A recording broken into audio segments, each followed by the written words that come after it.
My hands were shaking so violently, I nearly dropped the slick glass of the iPad onto the hardwood floor. A cold, prickling sweat broke out across the back of my neck, making my cotton shirt cling instantly to my skin. I couldn't breathe. My lungs felt like they had been filled with wet, heavy cement. On the screen, perfectly illuminated, in high definition, were my mother and my younger sister. They were throwing their heads back, laughing so hard that thick tears streamed down their perfectly contoured faces. Isabella is such a pathetic, unmarried facier. My sister choked out between manic, breathless giggles, taking a massive gulp of a $200 Cabernet. Honestly, it's embarrassing to even be seen with her in public. I can't believe we share DNA. I just stood there in the dead silence of my mother's cavernous, vaulted-ceiling living room, the deafening ringing in my ears drowning out the ambient hum of the central air conditioning. My name is Isabella Davis. I am 34 years old. I work quietly as a freelance software architect, a highly lucrative career my family clearly doesn't understand and openly mocks because it doesn't come with a flashy corporate title, a downtown corner office, or a designer wardrobe. 5 years ago, my dad passed away. The loss utterly shattered me, but while I was drowning in grief, my mother Brenda was drowning in past due notices. My dad had hidden a terrifying mountain of debt, and Brenda was about weeks away from losing her sprawling, 4,000-square-foot suburban McMansion. The one sitting right in the middle of a pristine, manicured cul-de-sac, complete with a terrifyingly aggressive HOA that fined you if your grass grew a millimeter too high. Without a single word to anyone, I stepped in. For 5 long years, I have secretly paid her massive monthly mortgage through an obscure joint checking account I set up just for her bills. I covered the absurd property taxes. I aggressively pay down her high-interest credit cards every single month so she can keep buying her ridiculous throw pillows, getting her weekly blowouts, and hosting her petty little neighborhood book clubs. I manage to do all this by living far below my means. I rent a modest 1-bedroom apartment. I drive a 10-year-old Honda Civic with a slight dent in the bumper. I wear plain sweaters and jeans. And because I never boast about my massive, multi-year tech contracts, my family simply assumed I was hopelessly broke and struggling to survive. To them, I was the tragic, spineless spinster of the family. Every Sunday dinner was a psychological war zone disguised as a wholesome family gathering. Brenda and my sister, Chloe the undeniable golden child, would sit across the mahogany dining table, picking apart my life with brutal, surgical precision. "Are you really eating a second dinner roll, sweetie? No wonder you don't have a ring on your finger," my mother would coo, her eyes dripping with fake pity while she delicately sliced into a premium prime rib I had literally paid for. Chloe would always chime in, constantly flaunting her flashy lifestyle alongside her husband Tyler. Tyler is your classic, insufferable finance bro. He wears fleece vests indoors, constantly checks his crypto portfolio on his phone during meals, and demands everyone walk on eggshells around his fragile, bloated male ego. I would sit there digging my fingernails into my palms under the table, quietly chewing my food while Tyler droned on about his brilliant financial literacy, utterly blind to the fact that his mother-in-law was surviving solely on my clandestine wire transfers. They treated me like a pathetic charity case, tossing me their condescending scraps of attention while secretly bleeding my bank accounts dry. The illusion finally cracked into a million jagged pieces this morning. Brenda had practically ordered me over to set up her new 75-inch smart TV. She couldn't figure out the Wi-Fi password if her life depended on it. "Just fix the stupid thing, Isabella, and make sure my vacation photos are on there. I'm going to get my nails done," she had huffed, grabbing her keys and slamming the heavy front oak door behind her. I was left completely alone in the silent house. I connected the massive screen, synced her iCloud to the streaming box, and waited for the progress bar to finish. That's when a notification chimed loudly through the expensive surround sound speakers.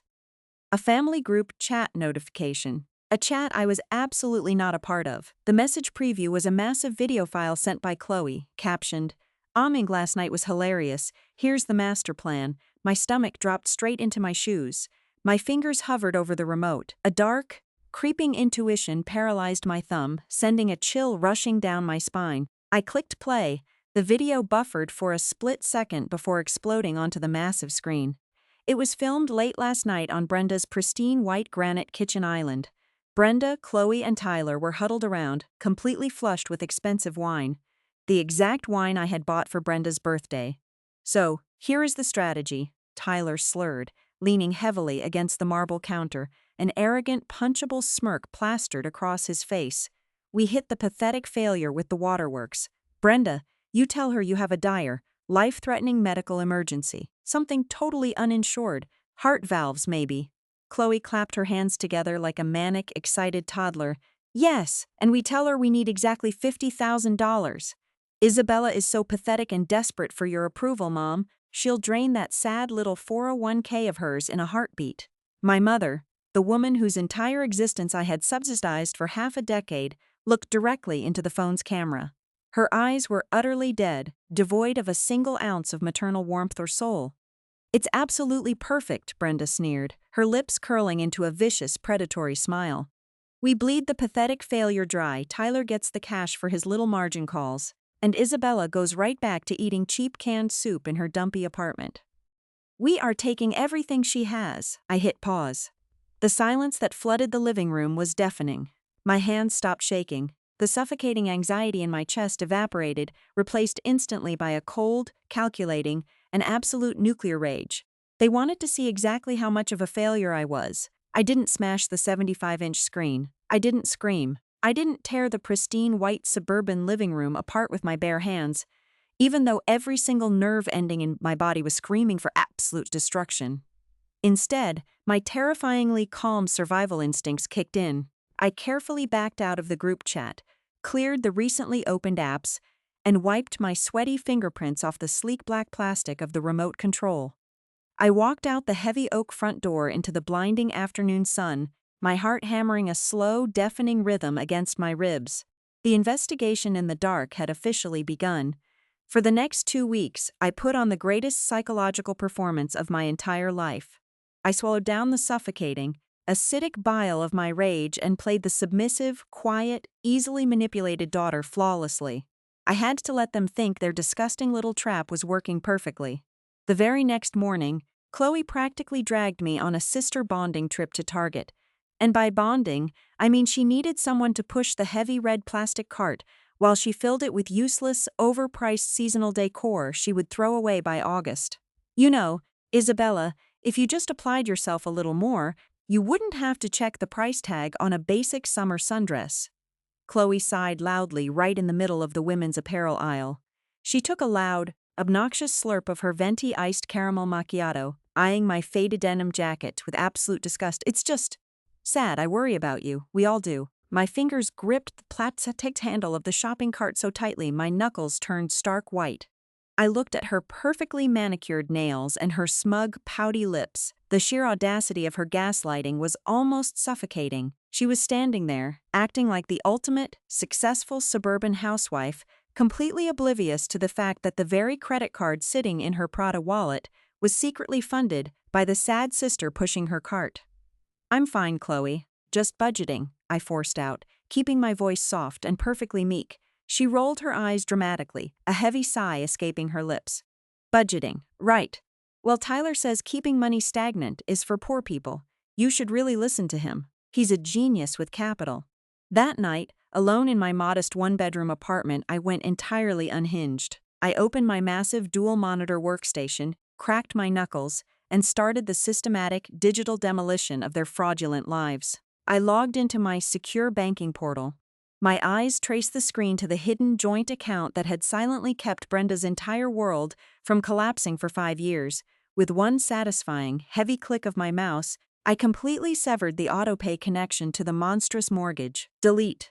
Next, I navigated to the county portal and revoked my auto draft for her absurdly high property taxes. Delete. Finally, I moved to the 3 high-limit credit cards Brenda used as her personal slush funds. I didn't just freeze them. I permanently closed the accounts and removed my name as the primary financial guarantor. Let the interest rates explode.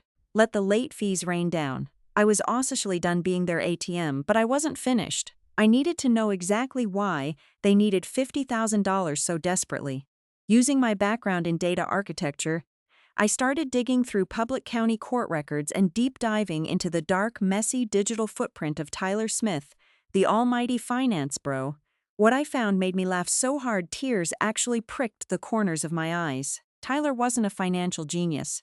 He was a colossal walking disaster. Public records showed massive, staggering liens against them. Their luxury life was a house of cards built on terrifyingly high-interest personal loans. That pristine, lifted F-150 truck he loved to rev in the driveway? It was exactly 60 days past due and actively flagged for repossession. And the ultimate cherry on top? I traced his public wallet addresses. The $50,000 wasn't for a medical emergency. Tyler had heavily leveraged himself in a spectacularly disastrous offshore crypto scheme, and he was facing a brutal margin call that was about to wipe out his entire existence. Over the next few weeks, I silently watched from afar as the financial noose tightened. Brenda's mailbox began to fill with bright pink and yellow past due notices. She never mentioned them. I knew exactly how her narcissistic brain worked. She simply tossed the mail onto her granite counter, blindly assuming her magical autopay would eventually sort it out. She was so insulated by her own delusion, she didn't even check her balances. Then, the trap finally sprang. I was sitting on my couch when my phone lit up with Brenda's contact photo. I took a deep breath, perfectly schooling my features even though she couldn't see me, and answered. "Isabella?" Brenda choked out. The performance was instantly Oscar-worthy. She was hyperventilating, forcing out thick, wet, dramatic sobs. "Oh my God, honey, I didn't want to tell you this. I wanted to protect you." "Mom, what's wrong?" I asked, injecting exactly the right amount of trembling panic into my voice. "It's my heart, Isabella," she wailed, blowing her nose loudly into the receiver. "The doctors, they found a defect in my valves. I need an experimental, life-saving procedure immediately. But my terrible insurance won't cover it. If I don't get the surgery, Isabella, I don't know how much time I have left." I pressed my lips together so hard, I tasted a faint metallic tang of copper. "How much do you need, Mom?" $50,000, she cried, her voice pitching into a desperate, pathetic squeak. "I know it's everything you have in your little retirement fund. But please, honey, for your mother? The family is having a massive 4th of July barbecue this weekend. The whole neighborhood will be there. Tyler said you can just bring a cashier's check. Will you save my life?" A slow, terrifyingly cold smile spread across my face in the darkness of my apartment. My pulse was steady. The trap was locked. "Of course, Mom," I whispered softly into the phone. "I will bring exactly what you deserve." The thick, sweltering humidity of the 4th of July hung over the pristine cul-de-sac like a heavy, suffocating wet blanket. I parked my dented 10-year-old Honda Civic 3 houses down from Brenda's sprawling property, gripping the steering wheel until my knuckles ached. The dull roar of laughter, the heavy thumping bass of the outdoor entertainment system I had bought them last Christmas, and the distinct, smoky scent of expensive cuts of steak drifted through the neighborhood. I grabbed my phone and a thick, heavy manila folder from the passenger seat, taking one final deep breath. The air conditioning of my car faded instantly as I stepped out into the blazing afternoon sun. The backyard was absolutely packed. Brenda had invited half the neighborhood, gossiping PTA mothers, local HOA board members, and our entire extended family. It was a sickening, picture-perfect display of American suburban excess. Tyler was holding court by the massive stainless steel grill, wearing a crisp polo shirt and designer sunglasses, aggressively flipping thick ribeyes while loudly bragging to a neighbor about his massive crypto gains. Chloe was lounging on a high-end patio chair, sipping a vibrant cocktail, showing off a brand-new diamond tennis bracelet to a group of awestruck wives. And then there was Brenda. As soon as her eyes locked onto me walking through the wrought iron side gate, her entire posture shifted. Like a switch being flipped, the radiant, hosting matriarch vanished. She slumped her shoulders, pressed a trembling hand to her chest, and let out a weak, pathetic cough. The sheer audacity of her narcissistic performance was breathtaking.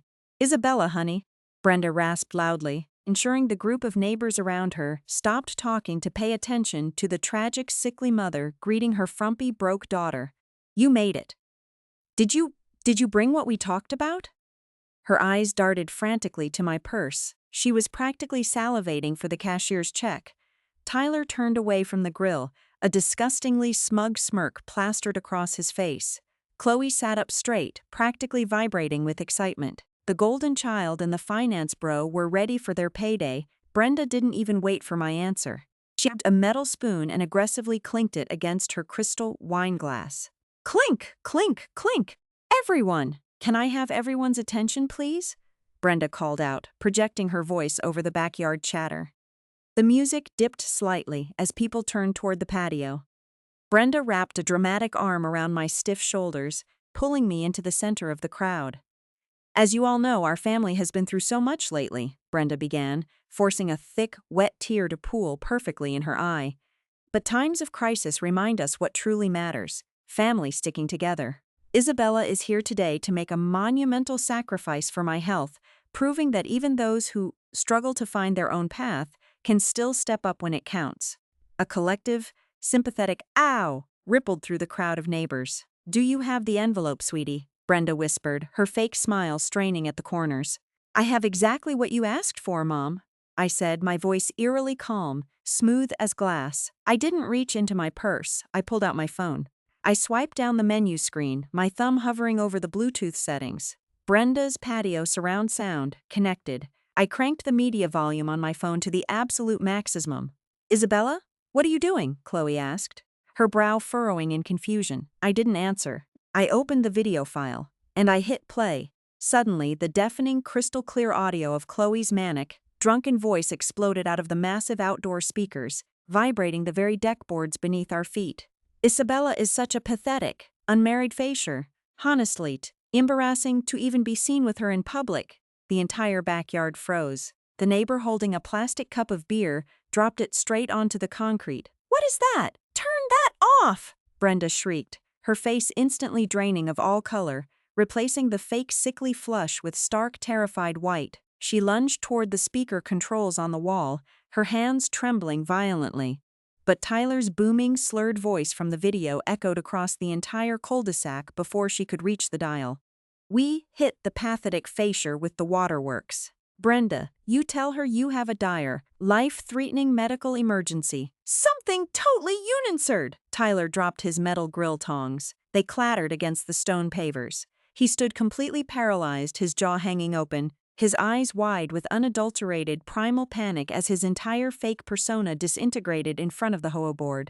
"We bleed the pathetic facier dry tights, gets the cash for his little mare and calls. We are taking everything she has." Brenda's own vile, predatory voice from the video boomed out, sealing her absolute ruin. I hit pause. The silence that followed was suffocating. Nobody moved. Nobody breathed. You could hear the faint sizzle of the burning ribeyes on the abandoned grill. "Isabella," Brenda choked out, her entire body shaking, looking wildly around at the horrified, disgusted faces of her neighbors.